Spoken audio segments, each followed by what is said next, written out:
بسم اللہ الرحمن الرحیم۔ السلام علیکم ورحمۃ اللہ۔ اس سے پہلے کچھ بے اصل روایات میں نے 2 ویڈیو میں شیئر کی ہیں، تو یہ آج اس کا تیسرا پارٹ ہے۔ اس میں سب سے پہلی روایت ہے، حضرت بلال رضی اللہ تعالیٰ عنہ نے ایک بار حضور اقدس صلی اللہ علیہ وآلہ وسلم سے عرض کیا کہ اے اللہ کے رسول، اللہ کا شکر ہے کہ اس نے ہدایت اپنے ہاتھ میں رکھی، ورنہ تو اگر ہدایت آپ کے ہاتھ میں ہوتی تو نہ جانے میری باری کب آتی۔ اگلی روایت ہے، جو شخص مسجد میں ہوا خارج کرتا ہے تو فرشتے اس کو منہ میں لے کر مسجد سے باہر نکال دیتا ہے۔ اس سے اگلی روایت ہے، قیامت کے دن اللہ تعالیٰ اور غصے میں ہوں گے، اتنے میں حضرت ابوبکر صدیق رضی اللہ تعالیٰ عنہ کو حساب کے لیے اللہ تعالیٰ کے سامنے پیش کیا جائے گا، تو انہیں دیکھ کر اللہ تعالیٰ کا غصہ ٹھنڈا ہو جائے گا اور لوگوں سے حساب کتاب لینے کا آغاز ہو جائے گا۔ بسم اللہ پڑھ کر گھر میں جھاڑو لگانے پر بیت اللہ میں جھاڑو لگانے کا اجر ملتا ہے۔ یہ جتنی بھی روایات آپ کے ساتھ شیئر کی گئی ہیں، یہ سب کی سب من گھڑت ہیں، ان کا کوئی ثبوت نہیں ہے۔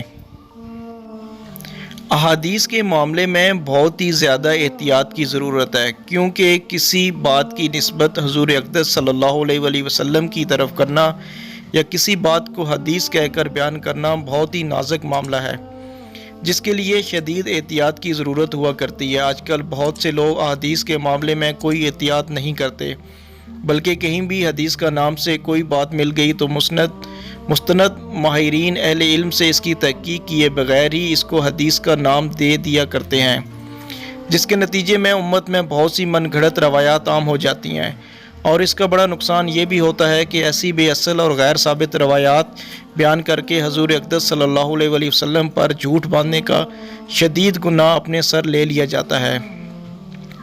درج ذیل میں کچھ احادیث ہیں جو میں آپ کے ساتھ شیئر کرتا ہوں۔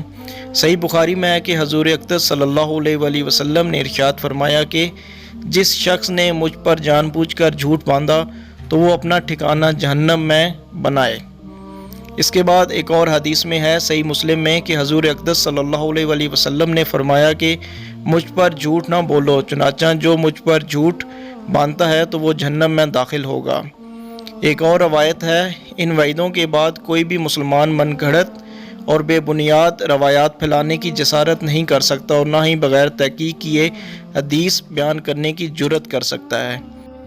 اس لیے بحیثیت مسلمان ہم سب کو چاہیے کہ ہم اس طرح کی من گھڑت روایات، اور خاص طور پہ سوشل میڈیا پہ بہت ساری ایسی پوسٹیں شیئر کی جاتی ہیں جس سے یہ ثابت نہیں ہوتا کہ یہ حدیث ہے یا نہیں، اور پھر لوگ اس کو دھڑا دھڑ شیئر کرنا شروع کر دیتے ہیں، اور کچھ کے جو کمنٹس وغیرہ ہوتے ہیں اس میں ماشاءاللہ اور سبحان اللہ بھی لکھا جاتا ہے۔ اس لیے ان تمام چیزوں کو ماہرین کے ساتھ ڈسکس کرنے کے بعد ہی شیئر کرنی چاہیے، ورنہ کسی مستند کتاب سے خود نوٹ کر کے آگے لوگوں تک اگر پہنچانا چاہتے بھی ہیں تو اس کو پہنچایا جائے، ویسے ہی کاپی پیسٹ کر کے یا اس کے علاوہ جو فیس بک کے اوپر مختلف پوسٹ ہوتی ہیں وہاں سے لے کے آگے لوگوں تک پہنچانا یہ بالکل درست نہیں ہے، اور یہ نبی کریم صلی اللہ علیہ وآلہ وسلم کی ذات کے اوپر بہتان باندھنا اور جھوٹ باندھنے کے مد مقابل ہے۔ اللہ پاک صحیح دین سمجھنے کی اور اس پر عمل کرنے کی توفیق عطا فرمائے۔ السلام علیکم ورحمۃ اللہ۔ Thank you so much for watching our video. Please do not forget to like, comment, share and subscribe to Reality of Islam. ROI کی سپیچز کو سبسکرائب کر کے بیل آئیکن پر ضرور کلک کریں۔ جزاک اللہ۔